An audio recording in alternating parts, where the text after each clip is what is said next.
Мы часто слышим жалобы на то, что тарифы на потребляемую электроэнергию повысились уже в несколько раз. Света периодически нет. И, соответственно, все проблемы и недовольство людей, связанные с отсутствием электричества, выплескиваются на страницы соцсетей или в уличные разговоры. Да, действительно, с такими возмущениями спорить сложно. Но что мы можем сделать, если кардинально повлиять на ценовую политику и решение проблем, которые уже давно существуют в энергетической отрасли, не в нашей власти? Существует много способов платить за потребляемую электроэнергию, значительно меньше, чем нам приходится делать это сейчас. По данным директора галского филиала РУП «Черноморэнерго» Нияза Чгериная, счет за 1 киловатт в час в каждом конкретном случае разным. Сумма зависит от множества факторов, в том числе и от того, стоят ли приборы учета. Как отмечают специалисты, приборы учета заставляют быть бережливыми каждого абонента, потому что все знают, что за каждый потраченный киловатт в час надо будет заплатить. Квартиры без прибора учета. Ноябрь-март 1200 киловатт, по 1,5 рубля 1800 рублей. Апрель-октябрь 840 киловатт, 1,5 рубля 1260 рублей. Вот это есть где без прибора учета. С прибором учета, который в городе у нас в многих местах стоят приборы учета, там рубль, киловатт, рубль.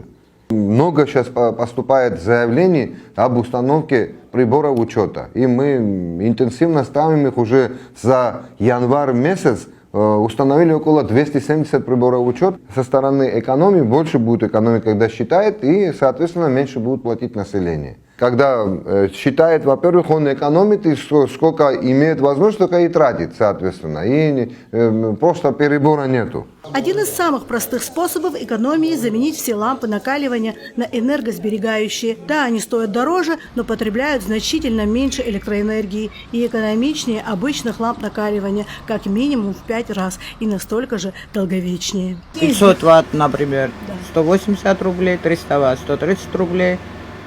200 ватт 50 рублей. Но если сравнивать с обычными лампами накаливания, какие из них дороже? Ну, дороже, конечно, светодиодные. Да, то есть энергосберегающие лампы, они дороже намного. Отличный пример того, как можно экономить, на этом показали и власти города, которые закупили энергосберегающие лампочки и заменили ими все лампы освещения в городе, что позволило существенно снизить энергопотребление и, соответственно, оплату за свет. В городском хозяйстве УГХ весь город был оснащен просто лампами накаливания. Они перешли полностью на энергосберегающие лампочки, сэкономили 800 тысяч рублей в год. Где было 1 миллион с чем-то, они оплачивают 280 с чем-то тысяч рублей. Вот это показатель. Управление городского хозяйства уплачивает электроэнергию в целом за город. Это уличное освещение, освещение мостов и так далее.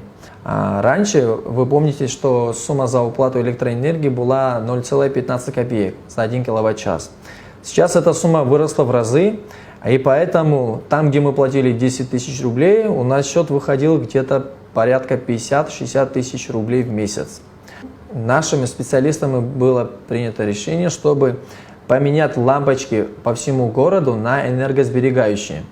Потребляемая электроэнергия уменьшилась в разы. Тем самым, там, где мы платили 50-60 тысяч, сумма опять же пришла к 10 тысячам рублей. Благодаря таким мерам мы стали платить меньше.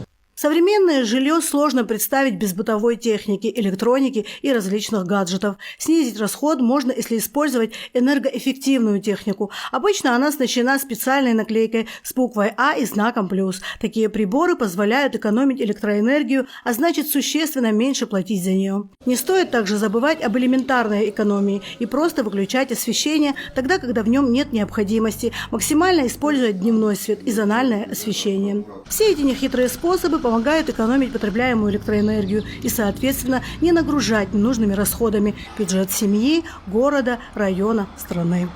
Анжела Убилава, Илона Микава, Бату Библая, Гал Медиа.